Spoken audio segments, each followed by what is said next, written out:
I never thought my life could take such a sudden, devastating turn. My days were meticulously planned, routines carved into stone, and every action driven by purpose. The mornings were for work, the evenings for family, and the nights often reserved for quiet moments of prayer and reflection.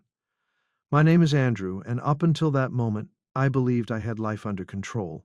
But life has a way of disrupting even the most well-constructed plans.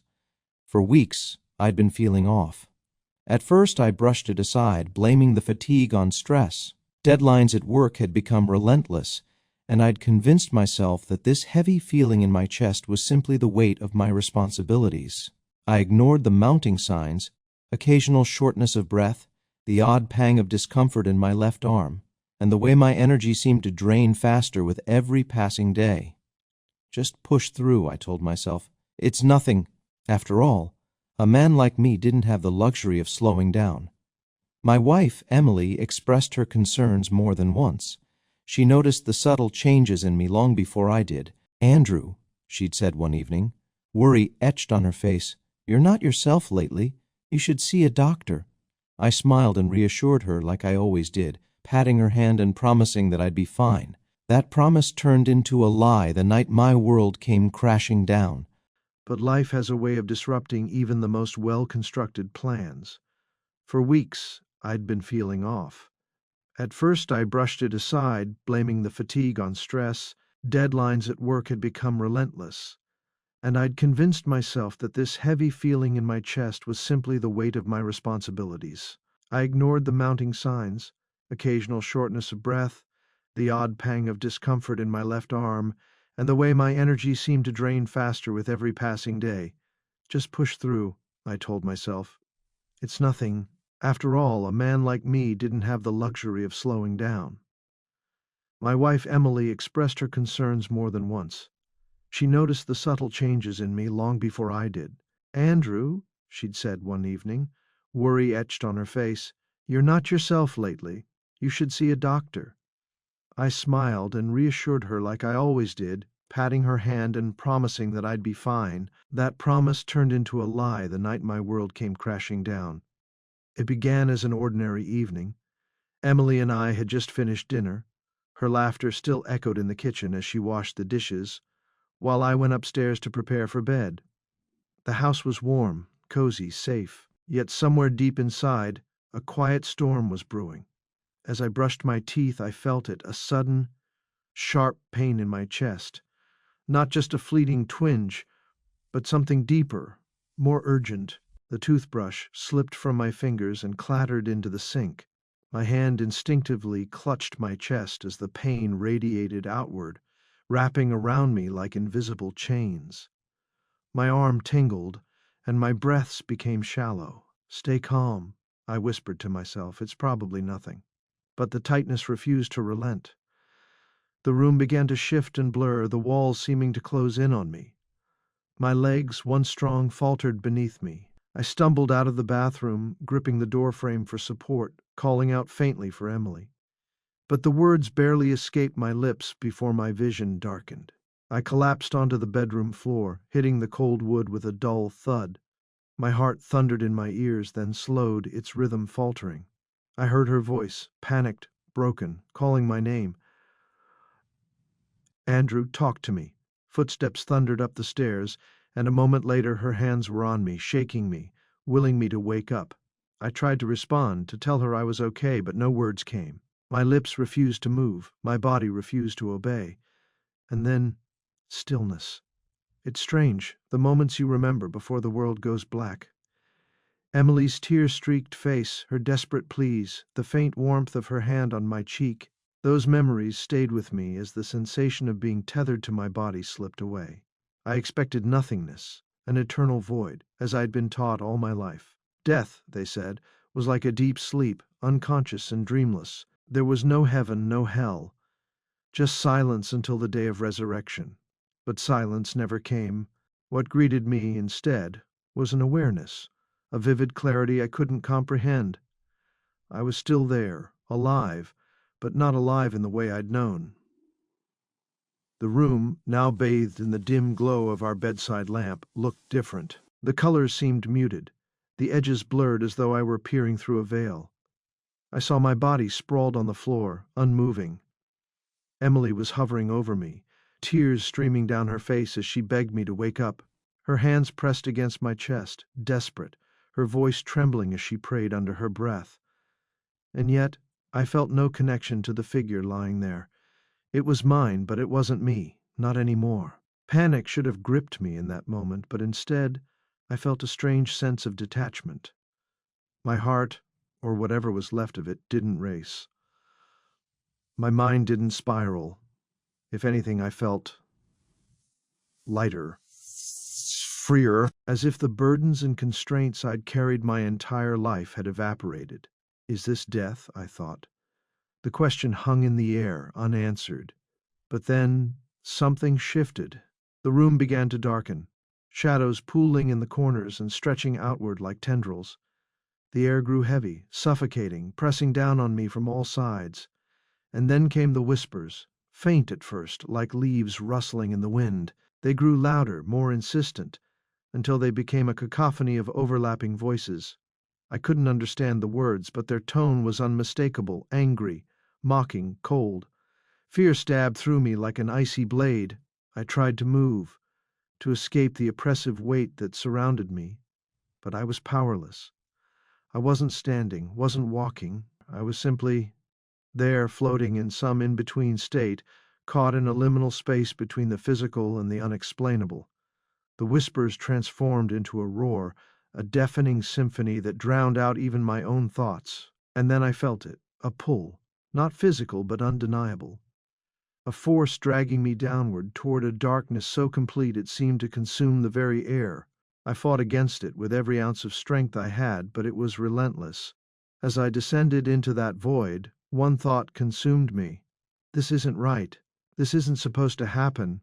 The doctrines I'd clung to my entire life unraveled before my eyes. There was supposed to be peace in death, a dreamless sleep, a pause before the promise of resurrection. But this was chaos, confusion, terror. I cried out, not with words, but with everything I had left. I didn't know who I was calling to, or even if anyone would hear me. But in that moment, the raw desperation in my soul reached out, hoping, pleading. And then everything stopped. The darkness shattered like fragile glass, replaced by a blinding light so pure, so overwhelming, that it made my heart, or what felt like my heart, ache. It wasn't just light. It was warmth, peace, love. It washed over me, silencing the whispers, banishing the shadows, and lifting the weight that had threatened to crush me. In the center of that radiant glow, a figure stood, bathed in brilliance. For as long as I could remember, the teachings I had lived by painted death as an end, a peaceful slumber in the void of unconsciousness until the day of resurrection. I had believed it completely, almost arrogantly certain of what awaited me. But now, as I found myself adrift in an unfathomable space between life and something else, those beliefs shattered like glass beneath a sledgehammer. I was hovering, neither fully here nor gone, floating in an in-between existence. My first awareness was Emily's voice, though it sounded muted and distorted, like I was hearing her through a wall. "Andrew, stay with me," she begged, her tone laden with fear. The sound of her anguish was both heartbreaking and surreal. I could see her clearly from above, a view I couldn't have had unless I were dangling from the ceiling. She was on her knees beside my body, her hands trembling as she pressed against my chest in frantic rhythm. Though I couldn't see his face clearly, I knew, deep in the core of my being, who he was. The realization struck me like a bolt of lightning, rendering me breathless, humbled, and awe-stricken. Jesus. For as long as I could remember, the teachings I had lived by painted death as an end, a peaceful slumber in the void of unconsciousness until the day of resurrection. I had believed it completely, almost arrogantly certain of what awaited me. But now, as I found myself adrift in an unfathomable space between life and something else, those beliefs shattered like glass beneath a sledgehammer. I was hovering, neither fully here nor gone, floating in an in-between existence. My first awareness was Emily's voice, though it sounded muted and distorted, like I was hearing her through a wall. "Andrew, stay with me," she begged, her tone laden with fear. The sound of her anguish was both heartbreaking and surreal. I could see her clearly from above, a view I couldn't have had unless I were dangling from the ceiling. She was on her knees beside my body, her hands trembling as she pressed against my chest in frantic rhythm. Her tears fell in streaks down her face, glistening under the dim bedroom light. And then I saw myself. My body lay still on the cold floor, the rise and fall of breath gone.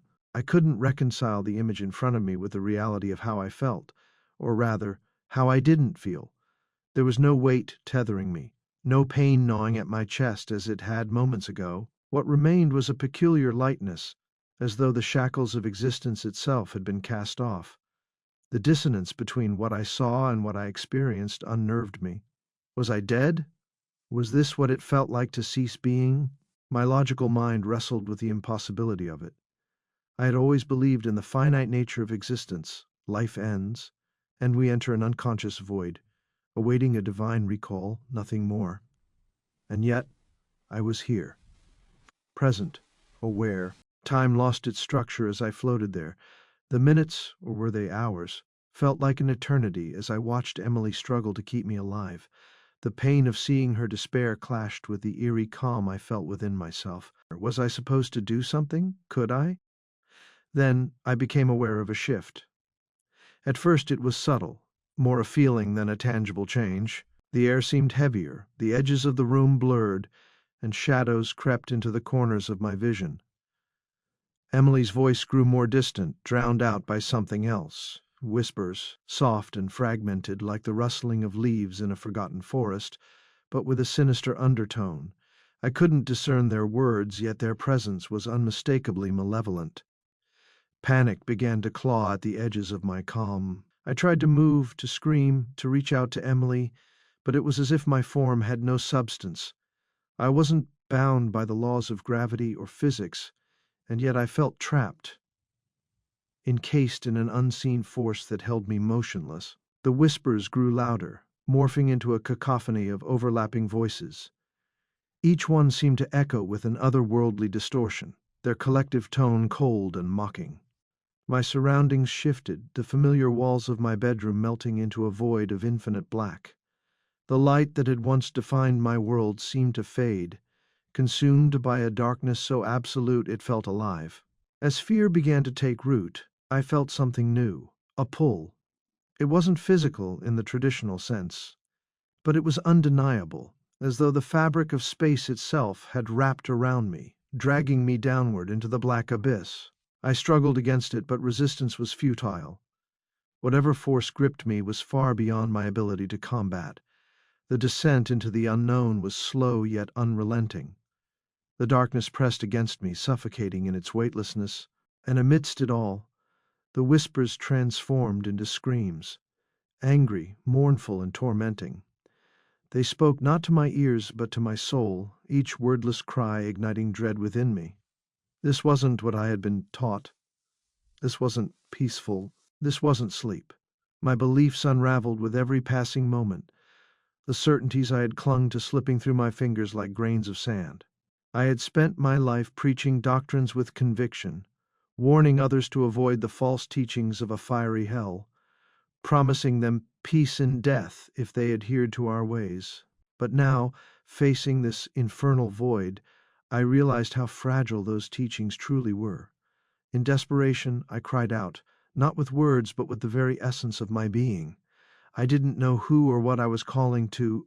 I just knew I couldn't endure this alone. Help me! The plea was raw and instinctive, born of sheer terror. And then it happened.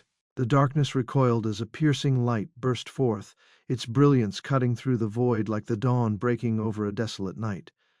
It wasn't the harsh, artificial light of fluorescent bulbs. It was warm, inviting, alive. It enveloped me, chasing away the shadows and silencing the tormenting whispers. For the first time since leaving my body, I felt something other than fear, peace. The light wrapped around me, not as a physical embrace, but as a presence, a force that transcended the material world. It brought with it a profound sense of love, unlike anything I had ever known. It wasn't conditional or judgmental, it simply was. And at the center of that light, I saw him. The figure emerged slowly, almost as if stepping forward through the glow itself. He was radiant, the light emanating from him rather than merely illuminating him. My breath, or whatever equivalent I now had, caught as I gazed upon him. Though his face was obscured by the brilliance, I knew with unshakable certainty who he was. Jesus. The very name sent shockwaves through me. My mind fought to reconcile this reality with the doctrine I had been taught.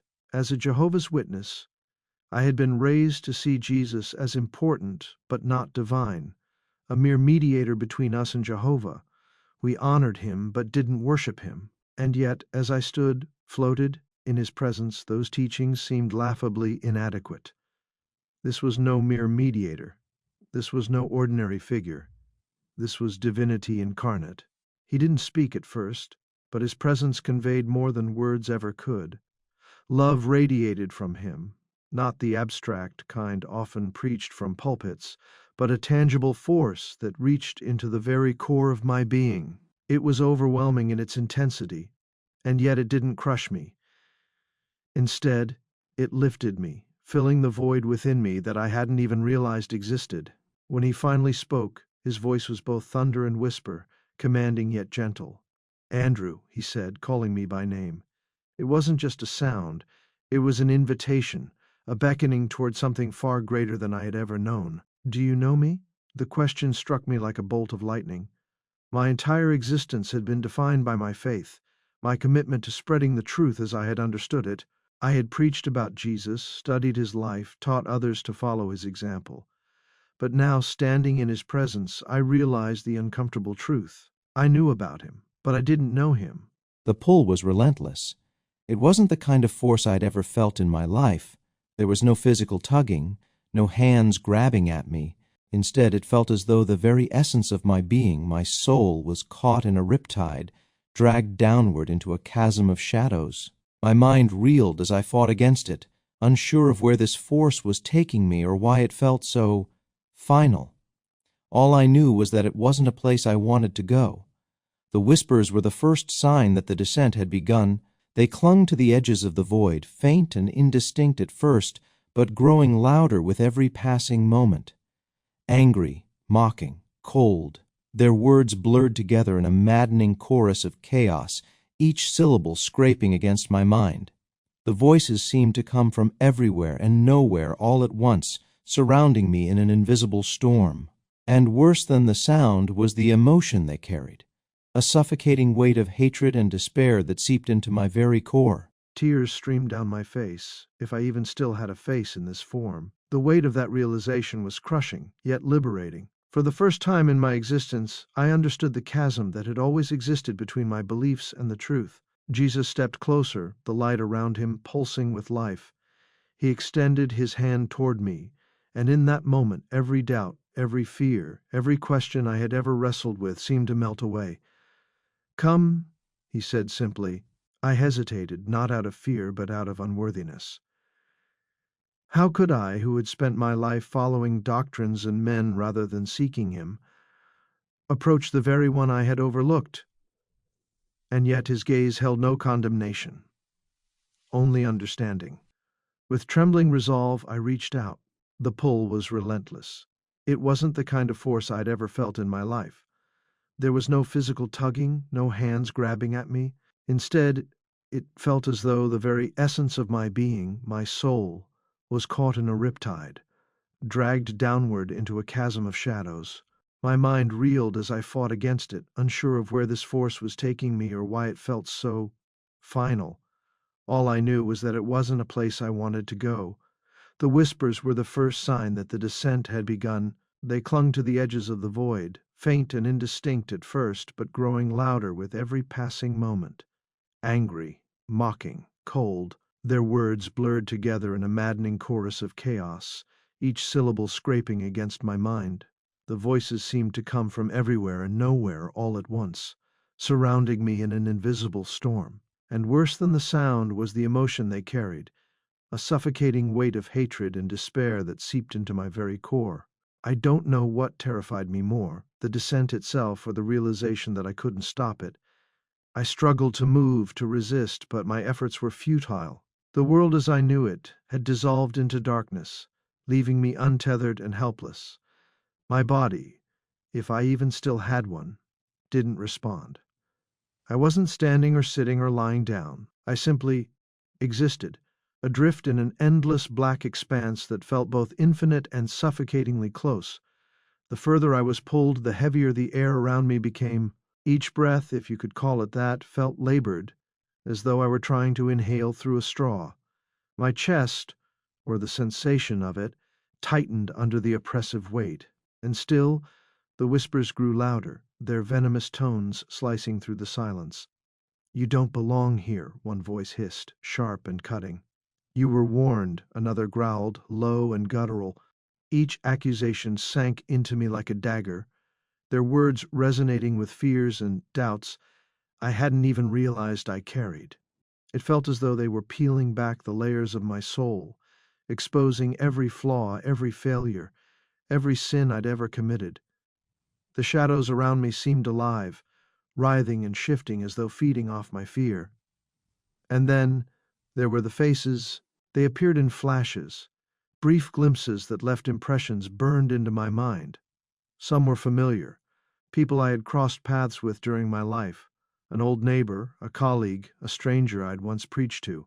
Others were strangers, their expressions twisted with anger or anguish. They spoke without words, their emotions conveyed through their eyes, and what they showed me chilled me to the bone. I saw accusations, blame, regret, each glance a reminder of the ways I had failed or harmed others, even unintentionally.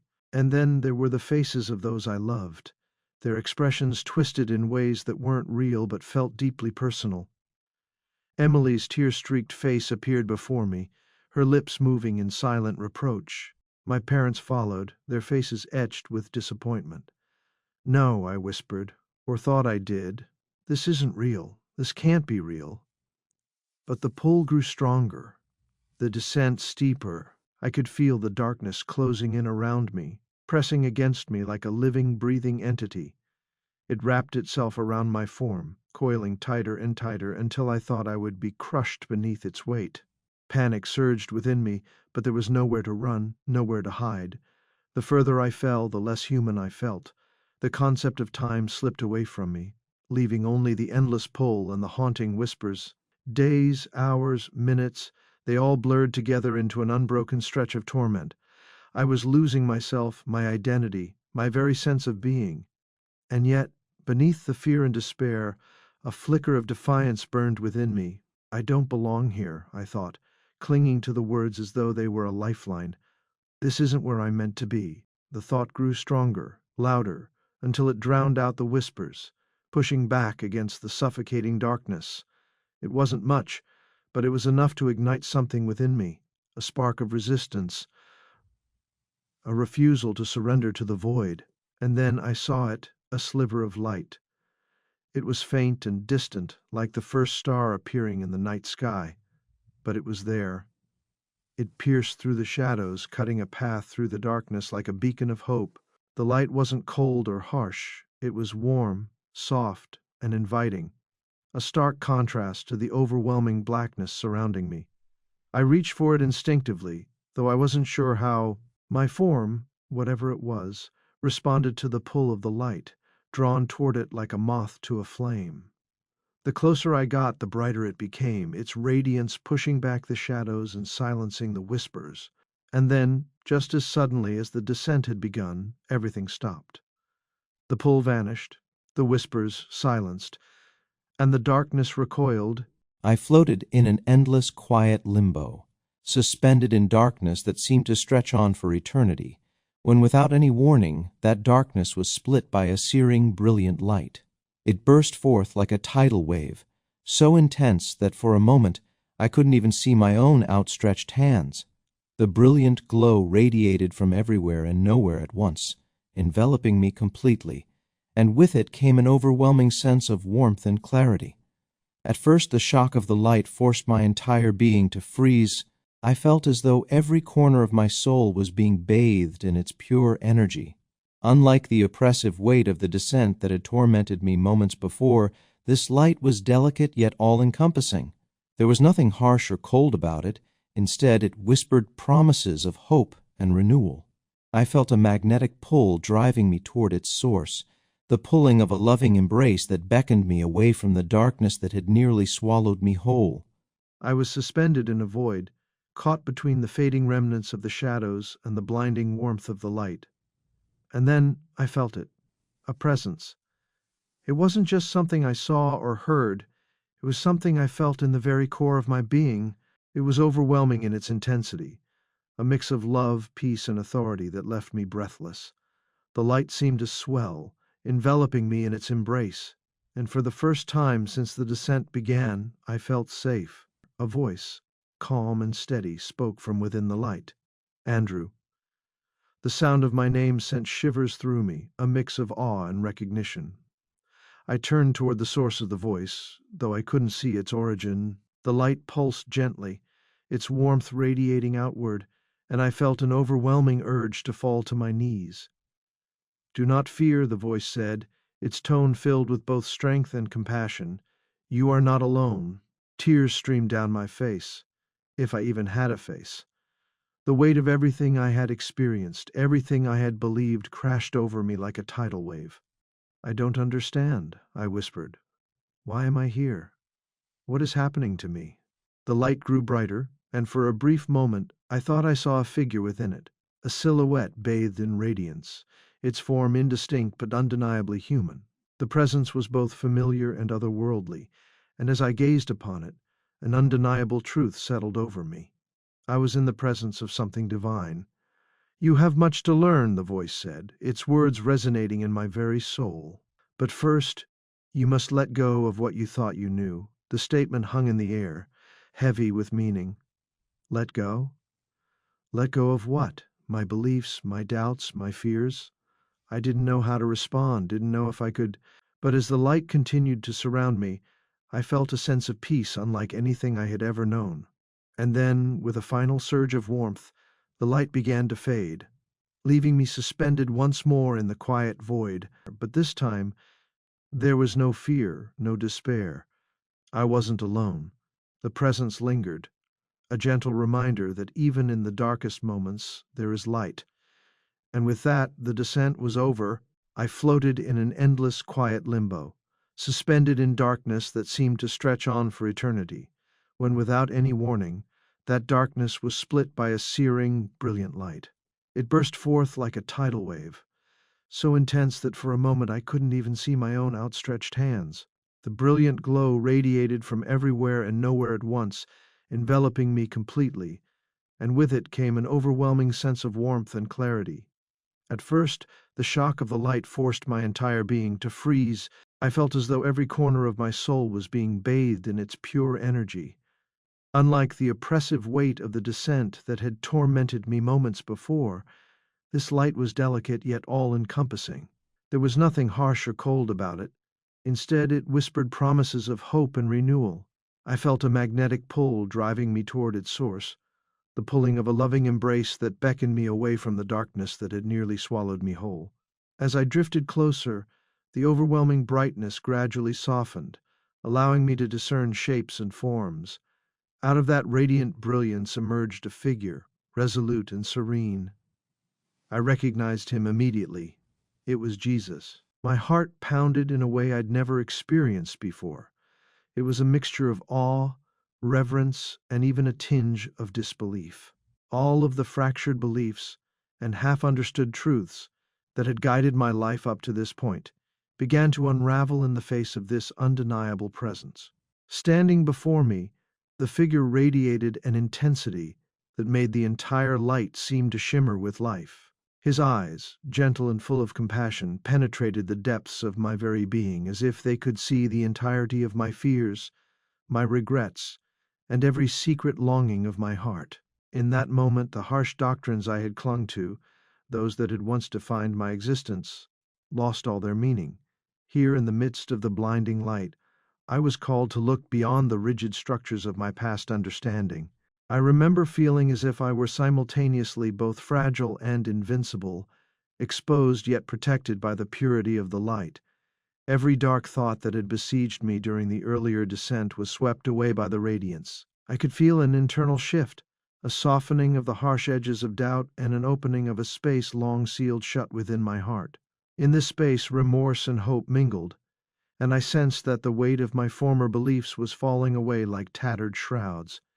Jesus' voice, tender yet commanding, broke the silence that had fallen over the luminous space. "Andrew," he spoke, using my name as if it were a sacred word. The sound resonated deep within me, stirring every fiber of my soul. "I have come to show you what has always been present, even when you could not see it. The light you feel. It is the truth that has been waiting for you all along." His words were not lectures or reproaches, they were invitations to understand in a way that transcended all prior knowledge. I stood trembling in the radiant glow of the presence of Jesus, a presence so profound it demanded total surrender of thought and heart. The air around us vibrated with a quiet power, and for a long suspended moment I simply listened to the silence. Then his gentle yet unwavering voice broke through that silence and reached deep inside me. "Andrew," he said, calling my name once more, "do you truly know me?" The question hit me with the force of a tidal wave. All my life I had been taught about Jesus, his story, his miracles, his teachings. But this question was different. In that moment, it wasn't about history or doctrine. It was about the intimacy of knowing him. I realized that I had spent years echoing familiar words and repeating rituals rather than cultivating an authentic, personal relationship with him. I had recited scriptures and followed procedures, yet I had never truly experienced the essence of his presence. With every word he uttered, the intensity of the light seemed to transform. It was no longer merely radiant, it was alive with meaning, each beam carrying fragments of love, forgiveness, and a promise of a new beginning. I could sense that every painful memory, every moment of disillusionment, was being gently healed by this divine presence. The light was not blinding me into blindness, but guiding me toward a vision that was more expansive than I had ever dared to imagine. I found myself compelled to move forward, stepping through the warm glow until I stood directly in front of him. There was a moment, just a heartbeat, when time itself appeared to fracture. All that existed was the pulsating luminescence and a silence that spoke louder than any words ever could. I gazed into his eyes and felt every fear I had nurtured, every regret I carried, melt into insignificance. I began to understand that my previous path had been filled with the confines of human expectations and rigid doctrines, but that this light represented liberation through truth, not imposed by anyone, but discovered from within. In that clarity I realized that I had been living in shadows, not because the truth was hidden, but because I was too afraid to see it. The fabric of my reality was being rewoven right before my eyes, and the divine light shone on every corner of the heart, illuminating the parts I had long suppressed. Jesus extended his hand, and with a silent plea filled with unconditional love, he invited me to embrace this new way of being. I hesitated briefly, overwhelmed by the magnitude of the moment, but the light offered reassurance without judgment. It reminded me that I didn't need to fight the darkness with bitterness or anger. Instead, I could let it go and step fully into a new awareness. As I took his hand, a flood of understanding, peace, and acceptance surged through me, a promise of a future far removed from the confines of what I had once known. Standing there in the midst of the blinding light, I felt reborn. The transformative power of that radiant truth promised that no matter how many shadows I might encounter in this life, there would always be a light to guide me onward, a light that had awakened within me at last and would never be extinguished. I stood trembling in the radiant glow of the presence of Jesus, a presence so profound it demanded total surrender of thought and heart. The air around us vibrated with a quiet power, and for a long suspended moment I simply listened to the silence. Then his gentle yet unwavering voice broke through that silence and reached deep inside me. "Andrew," he said, calling my name once more, "do you truly know me?" The question hit me with the force of a tidal wave. All my life I had been taught about Jesus, his story, his miracles, his teachings. But this question was different. In that moment, it wasn't about history or doctrine. It was about the intimacy of knowing him. I realized that I had spent years echoing familiar words and repeating rituals rather than cultivating an authentic, personal relationship with him. I had recited scriptures and followed procedures, yet I had never truly experienced the essence of his presence. My heart pounded as I searched for an answer, my mind clashing with both fear and hope. I hesitated, realizing that a lifetime of adherence to doctrine offered me comfort, but now left me empty. I've known of you, I stammered, feeling the inadequacy in my own confession. It was an answer so shallow compared to the depth of the question. Jesus stepped closer, his eyes, brimming with empathy and infinite wisdom, locking on to mine. Knowing me is not simply knowing about me, he explained softly. It is a journey through your own heart, a willingness to confront all that you are and all that you believe. It is an invitation to see beyond the teachings of man and to discover the love that I offer freely. His words penetrated every layer of my being. I felt a surge of conflicting emotions, guilt for having lived a life of superficial devotion, and a desperate longing to embrace something more genuine. Memories of church meetings, recited prayers, and the rigid interpretations of scriptures flooded my mind. I had followed those practices diligently, yet they had built a wall between me and the truth that was waiting for me here, in this intimate moment. Have you ever asked your heart what it truly desires? Jesus continued, his tone both inquisitive and kind. For too long, you have allowed others to shape your understanding of who I am. I am not found in the pages of books or in the rigid doctrines of any organization. You will not find me in the prescribed rituals that have governed your life. I was overwhelmed, each word chipping away at the carefully constructed facade of my beliefs. I remembered moments of silent prayer where my eyes had closed, only to open in confusion and doubt.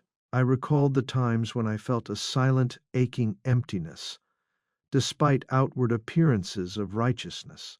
The sincerity of his question forced me to revisit each moment of my life that I had spent on autopilot, each minute spent conforming to doctrines that never truly resonated with the quiet stirrings of my soul. In the quiet aftermath of his questions, I found myself drifting deeper into a realm of inward reflection, a place where the light and shadows of my past intertwined with the raw, unfiltered truth of my being. It was here that the revelation began to crystallize. Everything I had known, every ounce of belief and every shred of doubt, was coming undone before my eyes. I remember the moment clearly. I was alone in the radiant space, the remnants of Jesus' gentle admonition still resonating in my ears. The luminous glow around me softened into a calm white, inviting an introspection unlike any I had experienced. I closed my eyes, and suddenly, vivid memories cascaded before me like a film reel. They were not merely scenes from my past. They were indicators of every choice, every moment of complacency and yearning I had harbored all these years. I saw the anxious eyes of my younger self clinging to well-worn doctrines, the quiet desperation masked by a facade of righteousness. My life has been a series of recitations and routines, I confessed, my voice breaking with the weight of admission. I believed that by following those, I was following you. But now I see that I have been distant, even when I thought I was near you. I have known of you, not truly known you. A serene smile spread across his face, a smile that held both understanding and sorrow. Andrew, the truth is always before you. It has been quiet, waiting patiently for you to awaken. Knowing me means relinquishing the expectations of others, letting go of the layers built by tradition, and opening your soul to the simplicity of my love. It is not about earning favor, but about receiving grace. The simplicity and depth of his words left me breathless. In that moment, I felt an immense vulnerability. I realized that the truth I had been taught was only part of a grander truth, the truth of an encounter that transcended man-made boundaries. I closed my eyes, and with every fiber of my being, I began to remember the stark moments of isolation when I longed for a deeper connection. I recalled the quiet nights when doubts crept in, yet I had dismissed them as mere distractions. "But how can I ever make up for the time lost?" I whispered, feeling both contrition and hope mingle in my voice. "How can I uncover what has been hidden for so long?" Jesus' hand reached out, gently touching my cheek, as if to reassure me that I was exactly where I needed to be. "The journey to truly know me is not measured by the hours or the years you have spent in devotion, but by the willingness to let go of your illusions. Every moment is an opportunity to embrace the truth, to step beyond the confines of your past. The new path does not require you to erase your history. It asks you to integrate it with the light of understanding that now shines upon you." His words resonated with a timeless quality. I could feel the weight of each past disappointment, every hollow assurance, and the loneliness that had haunted me through my days. Slowly, I sensed that my long-held beliefs were not lost forever. They were simply shadows waiting to be superseded by the reality of his presence. I realized then that I had a choice: continue clinging to the familiar, or open myself up to the transformative power of a personal relationship with him. With a trembling resolve, I took a deep breath. "I am willing," I said, my voice barely audible against the overwhelming silence of that luminous space. "I want to truly know you, not through rituals or recitations, but through an open, honest heart." There, in the midst of that divine luminosity, my world shifted. The question, "Do you truly know me?" had not been meant to condemn or expose my shortcomings. It was an invitation to a deeper understanding, an invitation to love beyond the boundaries of what I had known. I recognized that the real challenge was not in confessing that I had known him only superficially, but in daring to seek the truth behind the stories and expectations imposed upon me. Jesus' gaze softened further, conveying a love that was unconditional and all-encompassing. "Then let us begin," he said. "Let this moment be the turning point where you step out of the shadows and into the radiant truth of who I am, and who you were always meant to be." As his words echoed in the space around me, I felt the stirring of new possibilities, the promise of an awakening that would carry me beyond the confines of my past. The question remained with me, not as a burden, but as a guiding star, illuminating the path ahead. I realized that knowing him was not an endpoint, but an ongoing journey of discovery and transformation, a journey that was just beginning. In the quiet aftermath of his questions, I found myself drifting deeper into a realm of inward reflection, a place where the light and shadows of my past intertwined with the raw, unfiltered truth of my being. It was here that the revelation began to crystallize. Everything I had known, every ounce of belief and every shred of doubt, was coming undone before my eyes. I remember the moment clearly. I was alone in the radiant space, the remnants of Jesus' gentle admonitions still resonating in my ears. The luminous glow around me softened into a calm white, inviting an introspection unlike any I had experienced. I closed my eyes, and suddenly vivid memories cascaded before me like a film reel. They were not merely scenes from my past. They were indicators of every choice, every moment of complacency and yearning I had harbored all these years. I saw the anxious eyes of my younger self, clinging to well-worn doctrines, the quiet desperation masked by a facade of righteousness. It was as if a great veil had been lifted. I realized that much of my life had been guided by external voices, voices that echoed the familiar doctrines of my upbringing, never allowing me to truly question what I craved inside. The revelation was painful and beautiful simultaneously. I recognized that my adherence to tradition wasn't a testament to my faith, but rather a mechanism that held me back from experiencing the fullness of divine love. I had been conditioned to recite prayers and follow rituals, but in doing so, I had never taken the risk to seek the truth for myself, to allow my heart to speak its own language.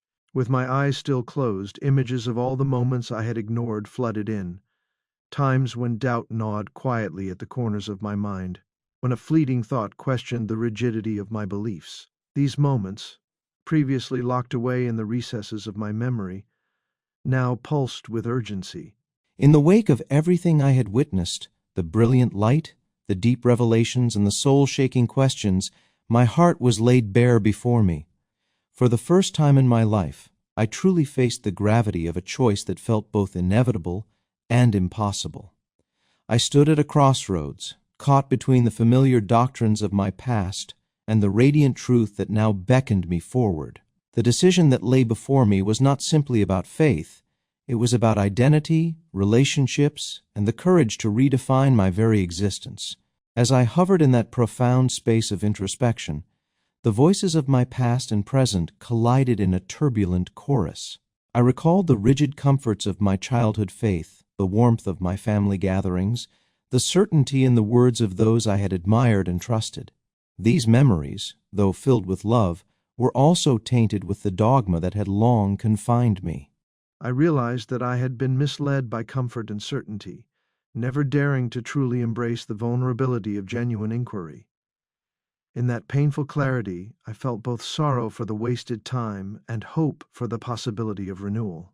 When I opened my eyes, the space around me seemed to pulse in response to my newfound insight. The presence of Jesus was still palpable, not as an imposing figure of authority, but as a compassionate guide bearing witness to my inner transformation. His eyes, soft and knowing, communicated that this revelation was not a failure, but a stepping stone towards something far greater than I had ever imagined. There was no judgment in his gaze, only a profound invitation to rebuild, to be reborn through the acceptance of truth. I recalled the moments of rejection I had witnessed in others, the void that filled their hearts after having been fed hollow doctrines, the quiet resignation of souls who never dared to question. I recognized that I was no different. Each instance of doubt that I had once suppressed was now a whisper, urging me to reclaim my autonomy, to step away from a path predetermined by others. I understood that true faith was not about echoing answers from a well-thumbed book. It was about the courage to listen to the voice within, to dance with both light and shadow until a new truth emerged. The revelation was not just a mental awakening, but a deeply felt spiritual shift. I felt the weight of every mistaken belief dissolve, replaced by an exhilarating freedom. It was as if every chain of conformity melted away, leaving behind a raw vulnerability that was both terrifying and liberating. I had spent so long hiding behind a framework constructed by human hands that the truth now, no longer shackled by those expectations, shone with a fierce purity. In its light, my doubts transformed into questions, a call to rediscover, to rebuild, to believe anew in a way that was entirely my own. A surge of gratitude welled up within me as I realized that this confrontation with my own heart was not a punishment but a gift. The gift was an invitation to step into a life defined not by the voices of others but by the deep, resonant truth that only I could claim. It was a call to discard the comforting lies and to embrace an authentic connection, a relationship with the divine that was forged in honesty and vulnerability. I knelt there in the quiet sanctuary of that luminous expanse and whispered an acknowledgement of my transformation. I admitted that I had been living a lie, not out of malice, but out of fear, the fear of stepping into the unknown, of shattering the familiar. And yet, in that admission lay the promise of a new beginning. I felt tears streaming down, unburdening the years of internal conflict, each drop a symbol of release. In that sacred moment of revelation, I made a silent vow to myself to pursue truth not as a legacy of dogma, but as a living, breathing journey. I committed to seeking a relationship with the light that was now illuminating every corner of my soul, and to never allow the darkness of ignorance to cage me again. The radiant space around me slowly began to settle into a gentle, steady glow, a beacon of guidance for the road ahead.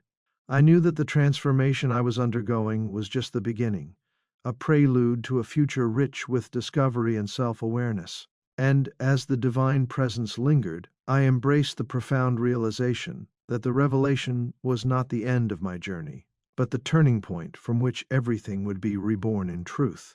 In the wake of everything I had witnessed, the brilliant light, the deep revelations, and the soul-shaking questions, my heart was laid bare before me. For the first time in my life, I truly faced the gravity of a choice that felt both inevitable and impossible. I stood at a crossroads, caught between the familiar doctrines of my past and the radiant truth that now beckoned me forward. The decision that lay before me was not simply about faith. It was about identity, relationships, and the courage to redefine my very existence.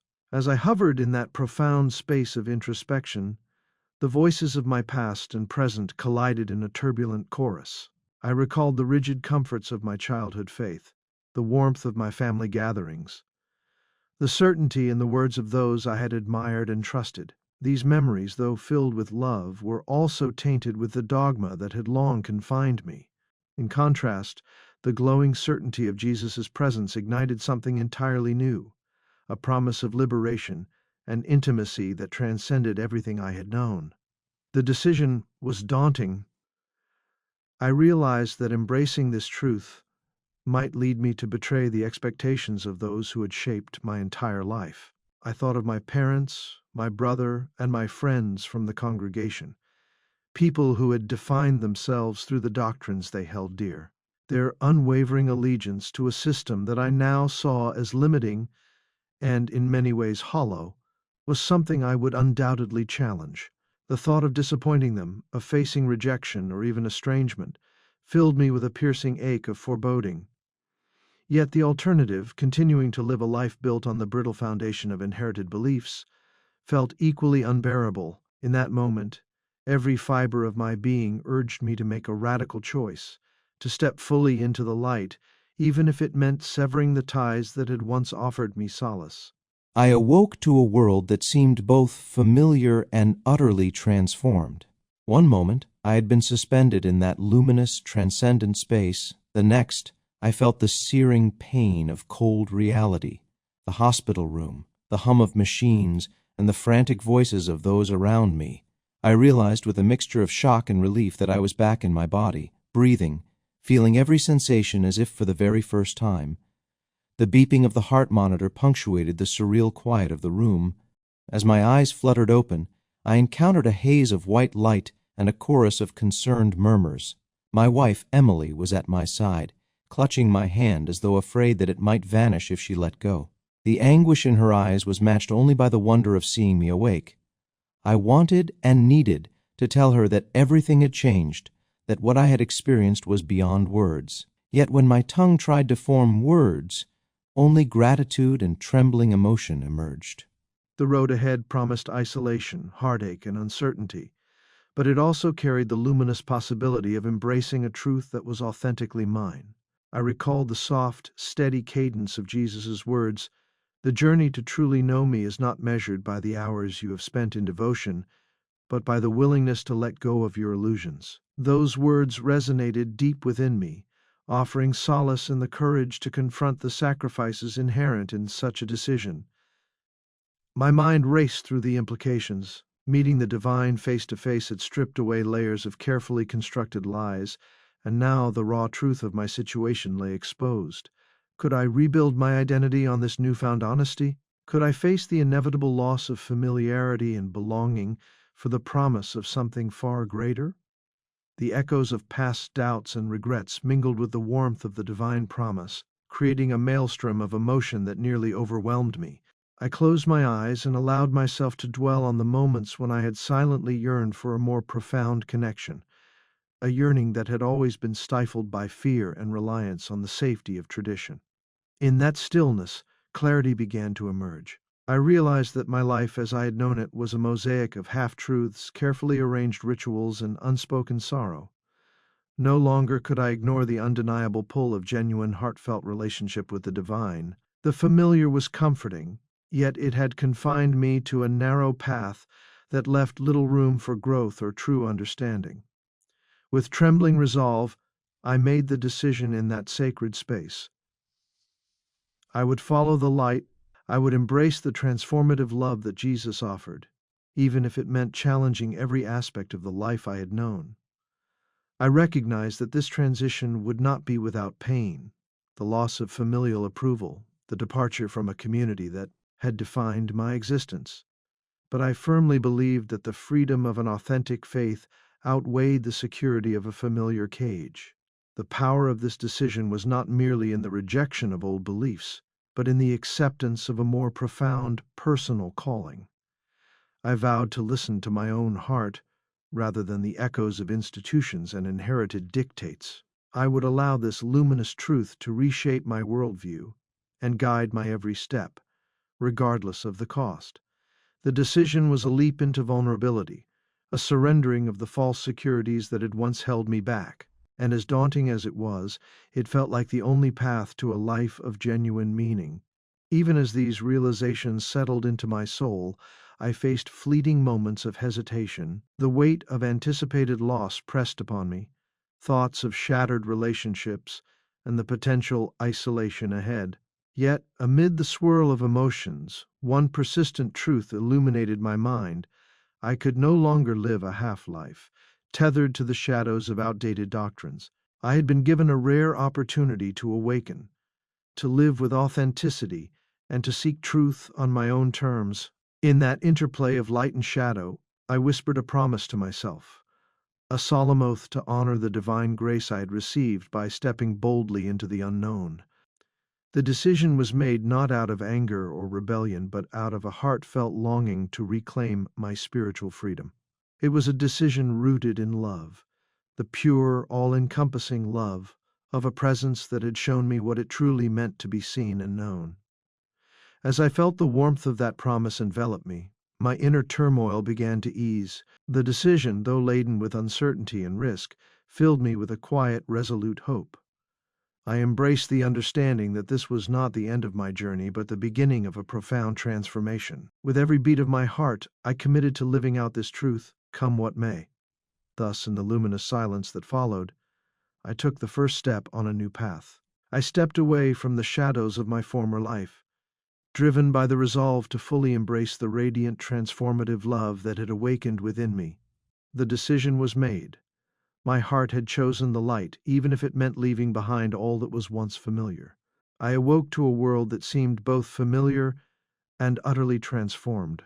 One moment I had been suspended in that luminous, transcendent space. The next, I felt the searing pain of cold reality, the hospital room, the hum of machines, and the frantic voices of those around me. I realized with a mixture of shock and relief that I was back in my body, breathing, feeling every sensation as if for the very first time. The beeping of the heart monitor punctuated the surreal quiet of the room. As my eyes fluttered open, I encountered a haze of white light and a chorus of concerned murmurs. My wife Emily was at my side, clutching my hand as though afraid that it might vanish if she let go. The anguish in her eyes was matched only by the wonder of seeing me awake. I wanted and needed to tell her that everything had changed, that what I had experienced was beyond words. Yet, when my tongue tried to form words, only gratitude and trembling emotion emerged. The return was not abrupt. It was as if the divine light that had both beckoned me and dissolved the darkness had gently pulled me back into a reality that was raw and painful. I remembered the overwhelming warmth of that presence, the voice that had challenged me to know Jesus not through doctrine, but through a heartfelt personal journey. And now, in the sterile brightness of the hospital room, I was forced to confront the stark contrast between that transcendent moment and the physical constraints of a beating heart and bruised limbs. Doctors and nurses surrounded me, their expressions a mix of relief and quiet astonishment. "You were gone for nearly 3 minutes," one nurse explained gently, as if that measured time could capture the abyss I had traversed. I listened and nodded, trying to piece together the fragments of my experience into something tangible. There was pain, a deep, throbbing pain in my chest, and a disoriented heaviness that clung to every movement, but beyond that I felt transformed. In the days that followed, as I lay in recovery, every sensation became a revelation. The simple act of breathing, the warmth of sunlight on my skin through the window, even the rhythmic beeping of the machines, each served as a reminder that I was alive. Yet I was not the same man who had slipped away from consciousness. I carried within me an understanding that transcended the physical and the temporal. The doctrinal cage that had once defined my existence had been shattered during that extraordinary interlude. Returning to the living was not merely about the resuscitation of a failing body, it was the rekindling of a spirit that had tasted both the darkness of despair and the liberating embrace of divine light. I found that my senses were heightened, every detail imbued with significance. The rustle of a nurse's gown, the murmur of conversation, even the sterile scent of antiseptic, all bore the imprint of a reality that I had almost lost. I realized that living was not just about heartbeat and breath, but about the capacity to feel, to perceive, and to respond to the truth that had awakened within me. Conversations, once mundane, took on a new dimension. I remember the first time I spoke with Emily after my recovery, not as the man shaped by rigid doctrines, but as someone who had seen beyond the veil. "I am here," I said softly, feeling each word vibrate with newfound authenticity. "I've been given a second chance to live not in the shadows of old beliefs, but in the truth of what I have experienced." Her eyes, glistening with tears of relief and uncertainty, searched mine. In that gaze, I sensed the beginning of a transformation in our relationship, a journey we might now walk together, no longer as captive to the world of inherited perceptions, but as seekers of a deeper truth. I also faced the inevitable questions from those who had once been my spiritual community. Their concern was laced with skepticism. How could I, a devoted servant of familiar traditions, come back from the brink of death only to speak of revelations that defied everything we had been taught? The conversations were no longer about rituals or salvation through institutional loyalty. They soon became inquiries about authenticity, about the very essence of faith. It was a painful process to articulate what I had experienced. I could only offer fragments, expressions of love that exceeded human logic, and the overwhelming certainty that Jesus' love was not confined to outdated scriptures or rigid dogmas. Yet, in the silent moments, those long lingering nights when the hospital corridors had quieted, I learned to reconcile the wisdom of the divine light with the imperfection of human existence. The physical scars of my ordeal served as constant reminders of both the frailty of the body and the resilience of the soul. I began to understand that returning to the living was not a refusal of the spiritual truth I had encountered, but an invitation to bring that truth into every interaction, every gesture of kindness, every moment of vulnerability. I started to keep a journal, chronicling my thoughts and the gradual healing of my body, as well as the unfolding of a new inner world. Each entry was a testament to the journey from despair to hope, from inflexible certainty to a compassionate openness that embraced both pain and joy. The transformation was not instantaneous, but with every day that I woke in this renewed state, I carried with me the echo of that divine murmur, a reminder that life was not merely to be endured, but to be lived with passion and authenticity. Living had taken on a deeper meaning. It was about honoring the divine spark within, about continuing a conversation that transcended the limitations of mortal existence. In the quiet of my new mornings, I would often sit by the window, watching the sunrise, each burst of light a benediction. I was no longer just Andrew from the congregation. I was Andrew reborn, a man who had stared into the infinite and returned not as a broken soul, but as one ready to embrace every moment of living with open-hearted grace. When I emerged from that transformational crucible, a new horizon stretched before me, vast, uncertain, and brimming with possibility. I soon realized that what I had experienced in my near-death encounter was not meant to be a solitary revelation. Instead, it was a call to live with an authenticity that could transform not only my own existence, but also touch the lives of others lost in the confines of inherited beliefs. In the days and weeks following my return to the living, a gentle yet persistent stirring grew within me, a desire to share the truth that had reawakened my soul. I began to see that my newfound perspective was a gift, one that I had an obligation to pass on. Every morning as I watched the sun ascend, I felt as though its rays carried a message of hope, that each day was an opportunity to start anew, to rediscover a deeper meaning beyond the old doctrines that had once dictated my every thought. I started small. I reached out to a few close friends, hesitant at first, to share my inner journey. These conversations were raw and filled with vulnerability, recounting the moments when the darkness yielded to a pulse of divine light. I described how the words of Jesus, once recited ritualistically, had become a living presence, guiding me through despair and transformation. To my surprise, these honest revelations resonated, sparking interest and quiet reflection among those who listened. It was in these intimate exchanges that I first glimpsed the potential to become a messenger of true spiritual liberation. As weeks turned into months, the call of this new purpose grew stronger. I found myself frequenting community centers, public parks, and small cafes, where I could speak honestly about my experience and the lessons it had taught me about love, faith, and authenticity. I made it a point not to denounce the beliefs of my old community, but instead to offer a gentle invitation to question that which one takes for granted. I told people I was once so confined by the rules I had inherited, but when I was stripped bare of all pretense, I discovered that your spirit can soar if you let go of what weighs you down. There was a power in these words, a power that came from knowing that my path was not dictated solely by tradition, but by a living, breathing relationship with the divine.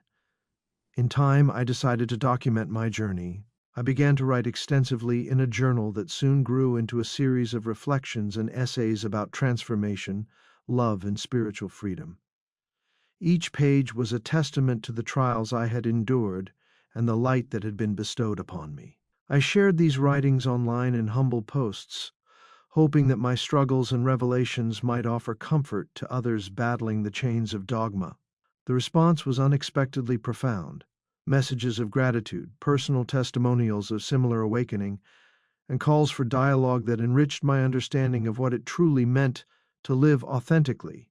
At the core of this new purpose was the idea of connection, bridging the gap between isolated hearts and the common yearning for truth. I organized small gatherings where people gathered not in the name of any institution, but to share their stories and support one another in their journey towards deeper understanding.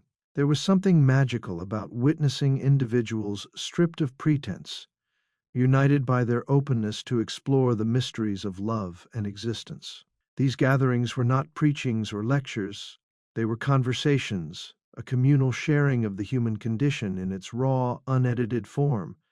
The transformation was not without its challenges. I encountered resistance from friends and even family members who had long clung to the old ways.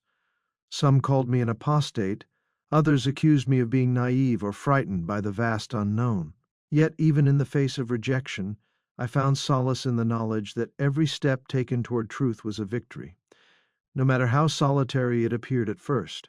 I continued to walk this path with humility, hopeful that one day the seeds of my truth might blossom into a broader acceptance of the transformative power of genuine love. Each day I woke with renewed determination. I developed a simple ritual, a quiet morning reflection by my window as I watched the sunrise. In those moments I reaffirmed my commitment to live a life guided by compassion and honesty. I learned to listen more deeply, to the whispers of the world, to the unspoken sorrow and joy around me, and most importantly, to my own heart. The decisions I'd made in the hospital many months ago had led me to this vast, uncharted territory, where the pursuit of true freedom and self-discovery was an ever-evolving odyssey. Now, as I continue to traverse this new path, I know that my past will always be a part of me, a reminder of the pain, the struggle, and the overwhelming liberation that followed. But it is not a chain that holds me back anymore. Rather, it is a stepping stone upon which I build a future filled with genuine purpose. My journey, a whisper of the divine in every moment, has taught me that the true measure of life lies in the courage to pursue authenticity amidst uncertainty. In embracing my new purpose, I have become a vessel for the light that once graced me in my hour of demise. My mission is simple yet profound, to help others recognize that the truth they seek is not confined to old texts or dogmatic rituals, but lives in the space where love meets question, a space open and forever unfolding.